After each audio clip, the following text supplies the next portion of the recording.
Good afternoon, everyone. Thank you for coming. We can't thank you enough for learning more about this project and this site.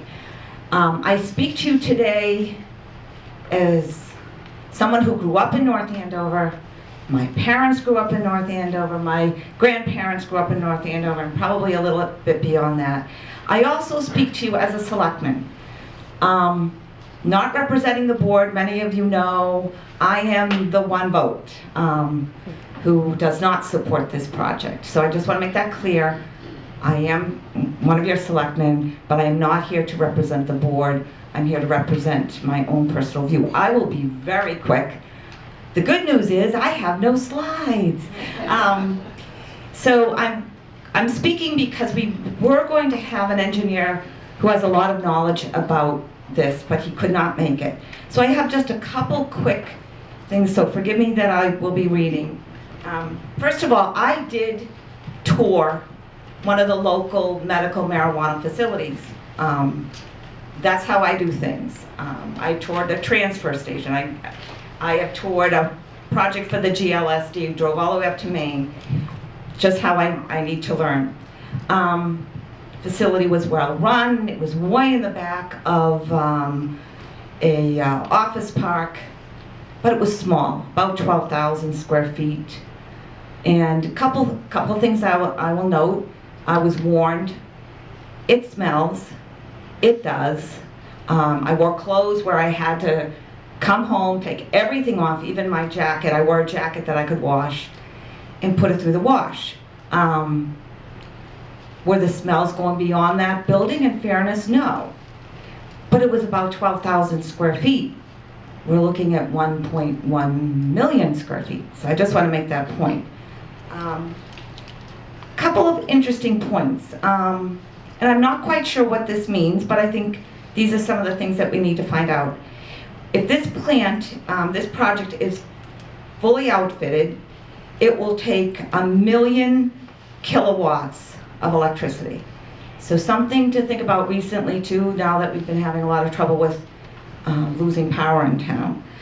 Water usage is, again, fully outfitted, would approximately be between 150,000 and 200,000 gallons per day.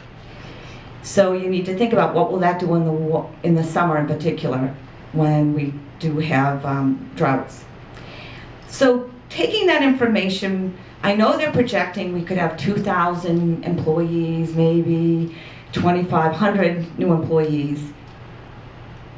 Studying what plants are already up and running at the very most, because it's automated now. Talking to these other plants, we're probably looking at 150 new jobs. So you compare that to what Lynn did such a great job in determining the number of people that are working, the startups. I mean, what a great thing that we have these great startups in town and they grow to bigger and better, and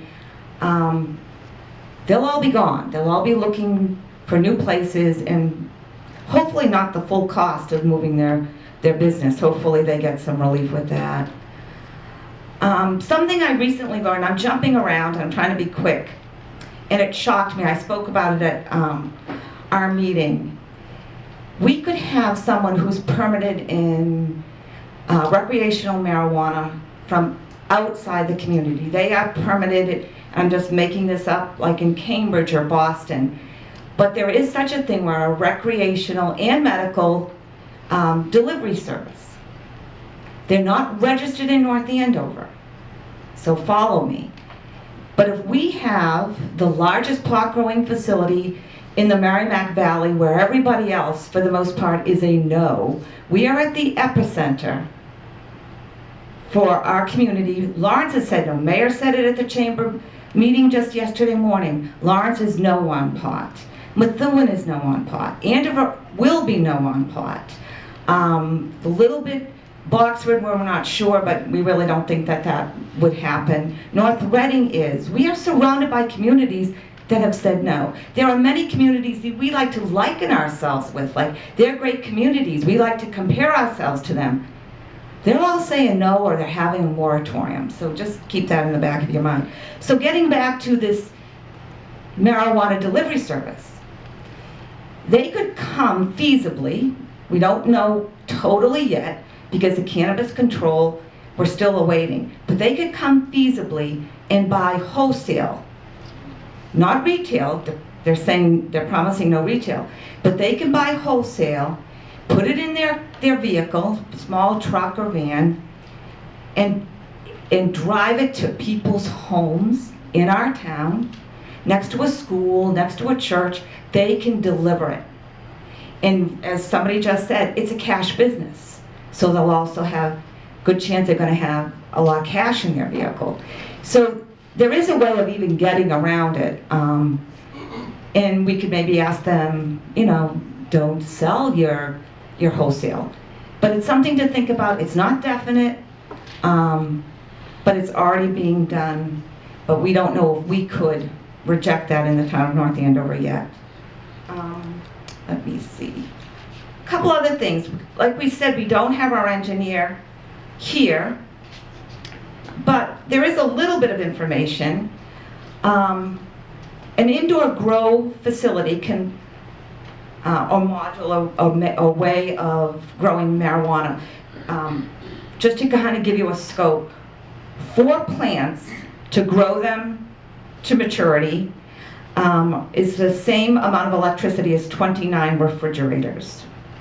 For every pound of marijuana grown, 4,600 pounds of CO2 goes into the atmosphere. We're talking about from beginning to end in delivery of product or whatever.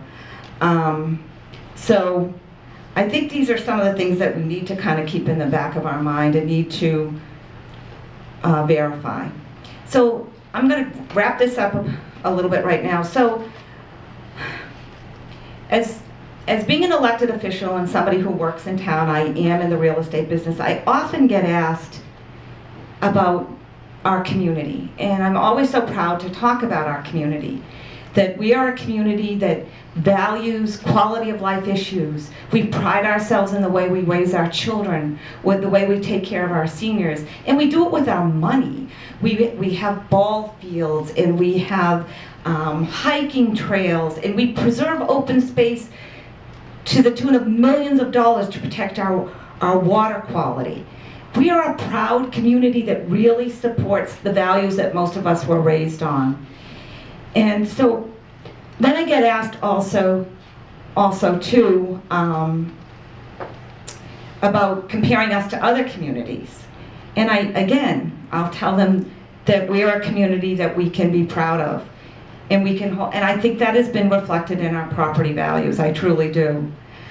So along with that, we support programs that say no to drugs. Our Board of Health has put restrictions on the sale of cigarettes because we all know that that's bad for us. We've been told that for years. We've been told that drugs are bad for us for years. So I guess I ask you, so why are the adults in the town of North Andover putting a big seal of approval on the largest pot growing facility in the world?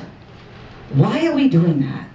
We're saying to our kids, we won't sell it here, but we think it's pretty nifty to have the largest one in the world. And it's just not the message that we have been putting out there as a community that I'm so proud of. And one last thing too, back in 2005, we were voted as one of the most desirable communities running up the East Coast in North Andover. We have publications that have talked about, there was an article that said, if we are a grounded community, North Andover offers a sense of place in community on the North Shore.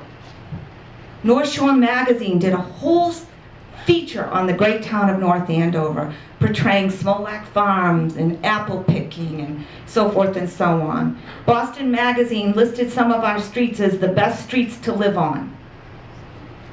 And Boston Magazine also listed us as one of the best communities to live in. So ask yourself, do we want this, or do we want to be known as the largest pot growing facility in the world? Thank you all so very much for being here. And we're sorry we've gone on a bit. We hope you learned something. Now time for questions.